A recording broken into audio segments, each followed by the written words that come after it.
Hi, and welcome to a new video in the Digital Darkroom series. In this video we're going to be looking at creating black and white images. We're going to be using some information and some knowledge that we picked up in the last few videos, and we're going to be putting it to use with a few other things which we haven't looked at, and we will probably look at again in some future videos when we look at editing color. So, this is going to be the image I'm just going to start with. And normally I would do all my basic adjustments first, just to balance out the tones before moving on to the color. With black and white images, I actually tend to start with the black and white treatment, and then move back to adjusting the tones. The reason for this is you can actually make quite a lot of adjustments within the black and white treatment that will brighten and darken certain areas, which will mean that all the editing you've done in the basic panel, you would have to go back and do again. So we just scroll down to here where we have the black and white panel. Clicking on black and white, Lightroom will automatically convert the picture to it's what it thinks will be a good version of black and white. What you can do just by clicking on the sliders is adjust the brightness of the colors within a grayscale. So if I was to click here on the red and I move this up, anything which is red, which I can't really see in this picture, would be brighter. Oh, there we are. So we have some boats here, and this building here has some red tones will automatically become brighter. And if I darken them, they become darker. Now, one of the things people like to have is sort of blacked out skies, really nice dark skies, and you can do that just by bringing in the blue slider here, and that will just darken the skies in and create a nice bit of contrast in the sky. With this picture, it actually also brightens the sea down here as well, because the sea has this sort of teal turquoise sort of color. The other way you can tone the image or give the image a black and white treatment is by clicking the adjustment tool, and you can click on certain part of the pictures and then drag it up and down.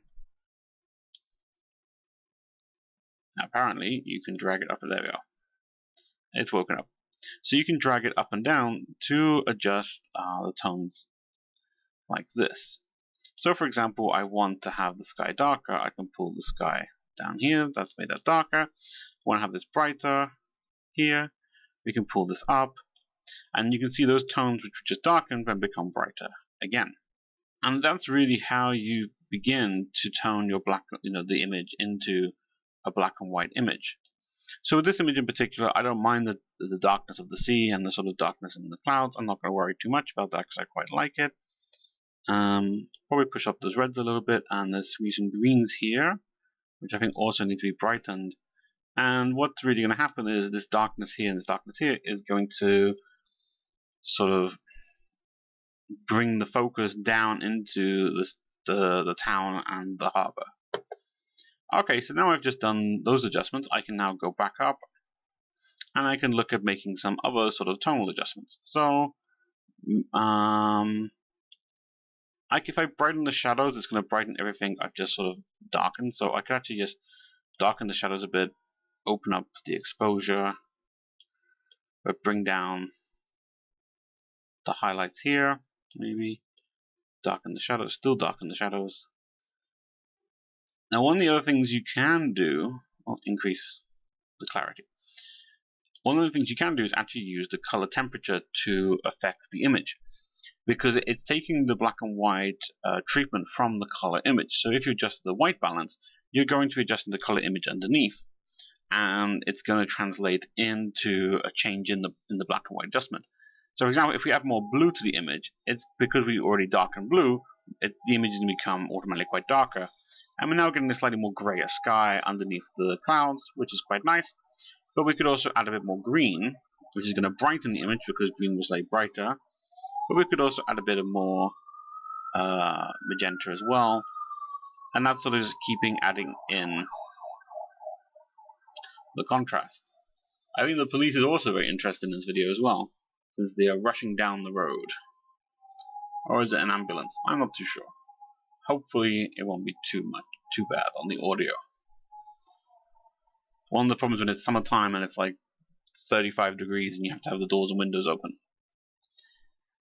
So, after a little bit of a segue away from what I was talking about, I'm just going to move down to the curves. We'll just give it a bit. We'll just brighten the image generally, but I'm sort of wanting to keep the shadows homed in. This isn't looking too bad at the minute. That looks pretty nice. I'm not too sure about this here. Maybe crop this bit out or remove it with the heal tool. So what else can you do? Because I've just done the basic adjustments, I've done the tone curve, and I've done the black and white, which is in the HSL panel. Well, with a black and white image, you can actually add the split toning, and split toning can be done here. Split toning works by adding one color to the highlights and one color to the shadows. And generally, these two colors need to be complementary colors. They need to be colors which complement each other, or two colors which are found together quite nicely in nature. And you can obviously create a sepia tone just by adding in a little bit of orange into the highlights, like this. You give it sort of like an antique-y sort of feel. But you could also add a little bit of warmth into the highlights, but also add a little bit of coldness into the shadows to create, a nice sort of balance in the tones. Now, in the middle of the sliders, you have balance, which controls which tone is slightly more dominant. So if you move this for the shadows, it means that the shadow color is going to be more dominant than the highlights color. And if you move it towards the highlight color is going to be more dominant than the shadow color. So in this one, I think it needs to be probably a little bit more balanced towards the highlights. I quite like this sort of just a tinge of yellow in the clouds, but the sort of bluer, slightly more metallic-y tone in the slightly more green in the rest of the image. And it brings a nice nice bit of depth. Split toning can work to give a certain feel to an image, but it can also work to add a little bit more depth to an image. For example, if you have a lot of dark colors, dark tones in the foreground, and you have a lot of light tones in the background, by adding a split tone of contrasting colors, then you could actually create a bit more depth in the image because you're adding a bit more contrast for the eye to see. The other thing you can actually also add, if we run down, and we'll just do some lens correction stuff there, is to actually use the effects panel to add some effects. The first one you can add is a vignette, and the vignette just sort of darkens the edges of the picture. Now, you can have a very strong vignette like this, or you can have a slightly lighter vignette. Vignettes also go light as well. They don't have to be dark, but people generally use a darker vignette.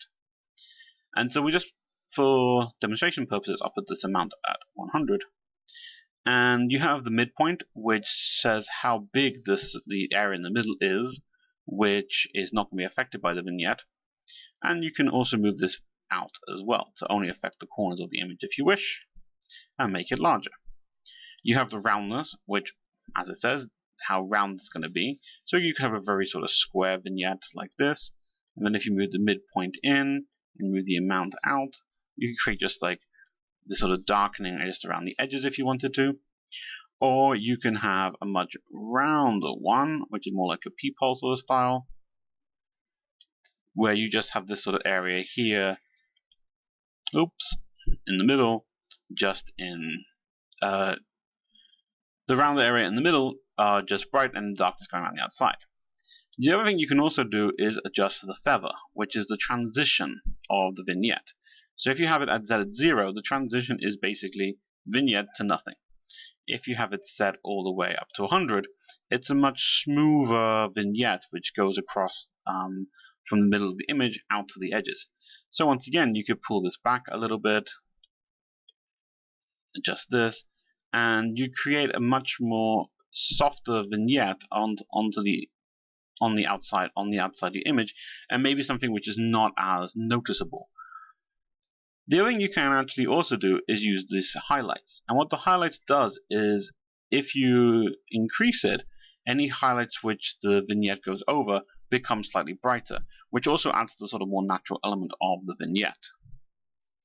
So in this one, I think I'll add the highlights in. The feather's good, roundness for a bit rounder, amount maybe a little bit stronger, maybe midpoint we'll just pull in a little bit more. I quite like that because you have this sort of darkness here in the sea, and it's all sort of bringing everything along this line into here. So that's not too bad. One thing I'm now getting is shadow clipping. So I could actually now go up to, black clipping. So I could now just go up here and just adjust my black tones a little bit, just to sort of soften the clipping, but still keep the vignette in place. Okay, and last but not least, we can also add in the grain. Now, grain is something which people usually associate to noise. Noise is not what you want in an image, but grain can actually be quite good. Grain can add texture to your image, but also give it slightly more of an authentic black and white feel. I do quite like adding grain to pictures where there needs to be a little bit more texture to bring out a little bit more feel to the image, maybe when the image is feeling a little bit flat due to maybe noise reduction or something like this. So the way with grain, you can actually add the amount of grain, so how strong the grain is. You can add the size of the grain, so how big the grain is, so not just the amount, but how big this grain is going to look. And you can also have the roughness of the grain, which, you know, at 0 it's a very smooth grain, and then as you move up to 100 it's going to become a much more, you know, obtrusive grain. So I suppose with this one, I have some grain about here, probably soon. Size, I wouldn't mind having being a little bit small. And the amount, maybe about 38. And it's just to sort of give you the sort of more, a little bit of a texture-ish feel. Now if you can, once again, use the on and off switch to toggle on and off the adjustment. I quite like that adjustment. It's not too imposing. It's not too obvious. Obviously you can see it appear in the sky. But it's not too bad, and it doesn't look, you know, it looks pretty good. So as we move through, we can just go through and double check some things. But that's generally it. Maybe I will reduce the strength there, have it slightly more just like a bluish tone.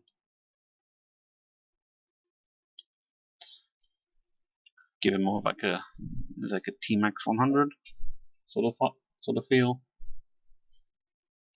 And there we are. That's pretty nice. So there you go, black and white editing. So as I said, once again, if you do the black and white treatment first, it means that a lot of the work won't have to be done again within the basic panel. If obviously your image is like drastically overexposed or underexposed, I would probably do the exposure and then, you know, go and do the black and white adjustments, then come back and tweak the highlights and shadows and whites if you need to. So I hope you enjoyed the video, and I hope you learned something about black and white editing within Lightroom. If you'd like to read the full post, please click on the link in the description below. And if you'd like to just see any of my other pictures on my blog, you can. My blog is aperture64.wordpress.com. Please remember to like and subscribe to this video if you have liked it, and share it on all the social media outlets you have if you really liked it. Until next time, goodbye.